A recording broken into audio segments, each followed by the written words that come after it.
அனைவருக்கும் வணக்கம். சற்று முன் வெளியான முக்கிய அறிவிப்பின்படி பொதுமக்கள் அனைவரும் பயன்பெறும் வகையில் மின் கட்டணம் செலுத்துவதில் புதிய மாற்றங்கள் கொண்டு வரப்பட்டுள்ளன. இதுல என்னென்ன மாற்றங்கள் கொண்டு வரப்பட்டுள்ளன என்பதை பற்றி விரிவாக நம்ம வீடியோல பார்க்க போறோம். வீடியோவை ஸ்கிப் பண்ணாம பாருங்க. வீடியோக்குள்ள போறதுக்கு முன்னாடி இந்த வீடியோக்கு ஒரு லைக் பட்டனை பிரஸ் பண்ணிக்கோங்க.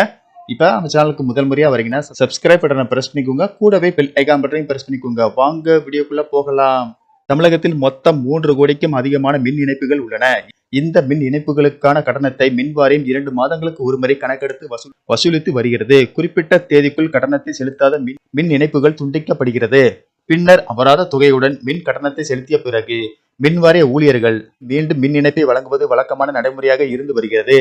இந்த நிலையில் 2 மாதங்களுக்கு ஒருமுறை மின் கட்டணம் செலுத்துவது என்ற நடைமுறையை மாற்றி மாதம் ஒருமுறை மின் கட்டணம் செலுத்தும் திட்டத்தை கொண்டுவர பல்வேறு தரப்பினரும் கோரிக்கை விடுத்து வந்தனர்.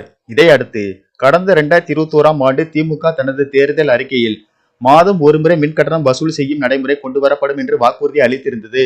இந்த நிலையில் சமீபத்தில் நடந்த பட்ஜெட் கூட்டத்தொடரில் ஸ்மார்ட் மீட்டர் பொருத்தும் பணி நடந்து முடிந்தவுடன் மாதம் தோறும் மின் கட்டணம் கணக்கெடுக்கும் நடைமுறை அமல்படுத்தப்படும் என்று அமைச்சர் செந்தில் பாலாஜி உறுதியளித்தார். இது குறித்து மின்வாரிய அதிகாரிகள் கூறியதாவது: தமிழகத்தில் மின் இணைப்புகளுக்கு ஸ்மார்ட் மீட்டர் பொருத்துவதற்கான டெண்டர் கோரப்பட்டு உள்ளது.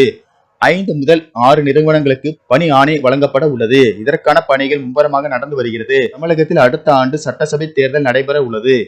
அதற்குள் ஸ்மார்ட் மீட்டர் பொருத்தப்பட்ட பகுதிகளில் மாதம் ஒருமுறை மின் கட்டணம் வசூலிக்கும் நடைமுறை சோதனை அடிப்படையில் தொடங்க அரசு திட்டமிட்டு உள்ளது.